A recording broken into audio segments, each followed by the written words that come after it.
let's talk about the edge players, JT. And I spent the vast majority of my day dialed in on these edge guys, a group that has 3 players a lot of people are going to know, and we've got footage of those 3 guys.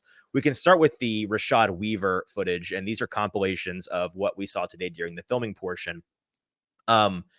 General notes here, Harold Landry and Arden Key, not surprisingly, they're the vocal leaders of that group. They're the most engaged from a leadership, practice, mentality position. That's those guys, and that's not surprising given their veteran status. There's one player in the edge group who we don't have footage of to show you today, JT, but I couldn't take my eyes off him all day long, and it's similar to the way I felt about him last offseason at times. Man, Thomas Rush is going to make me act up. I think he's a UDFA signing last year. A lot of talk about how if I'm not mistaken, he was the highest paid UDFA contract the Titans brought in last offseason. And so that led a lot of us to believe, in accordance with how we saw him perform in practice at times, hey, this guy may sneak onto the roster and be their 4th, 5th, 6th edge player. He ultimately did not make the 53 last year, although I'm pretty sure my final projection I had him in. I think it was close. He looks different this year. He looks bigger. There's no doubt he has added some size. And the way that he practices, it's just in that entire group, he has been the most, I'm not going to say the best because they're not in pads, it's limited, but he plays with the most ferocity. He's got the biggest punch. He seems to be playing with the most power. He just pops off the screen, pops on video and in person. He stands out significantly when you're watching him.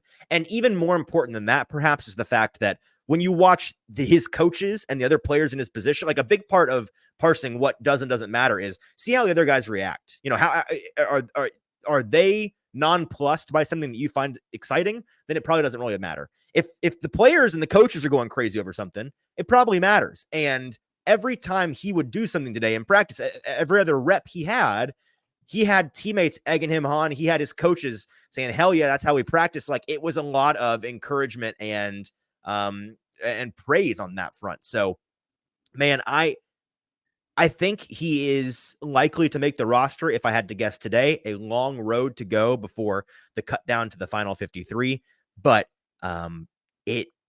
it's something that really stood out to me is Thomas Rush. Now, that's not to say the other guys didn't look good, and we can show Landry and Key here in the background as well, JT.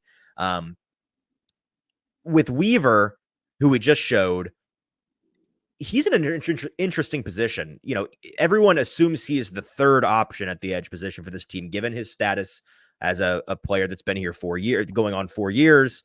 The other guys just not really being all that proven.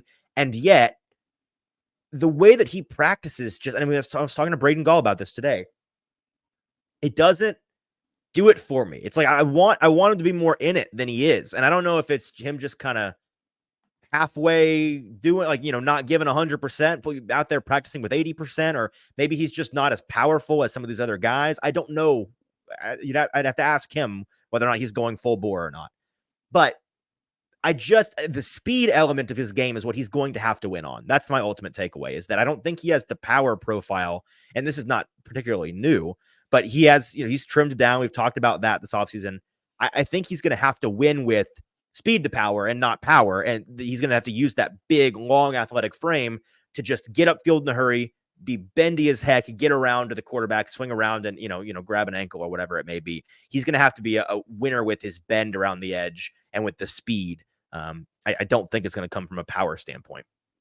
Yeah, I mean, we talked to Rashad Weaver today. We talked about, hey, man, like you look different. And he kind of joked with us and said, oh, it's kind of some of that baby weight or something like that. He kind of joked with us, but then he said he didn't really feel different. But when he looked on the tape, like he felt way more explosive.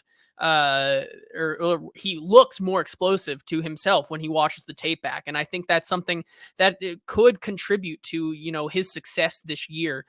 We talked about, being more of that guy, from years past where he had to be kind of that power rusher. Now he can win with that bend and finesse. And then I think Arden Key is also in for a massive or year as well. I mean, if he and Rashad Weaver can kind of be that two-man rotation around these guys, right?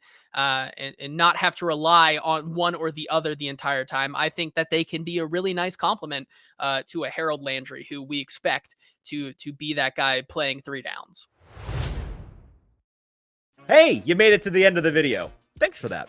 Want more of the latest from the Hot Read podcast? Subscribe to the channel right below. And follow us on Twitter, TikTok, and Instagram @HotReadPod for even more segments, clips, and announcements.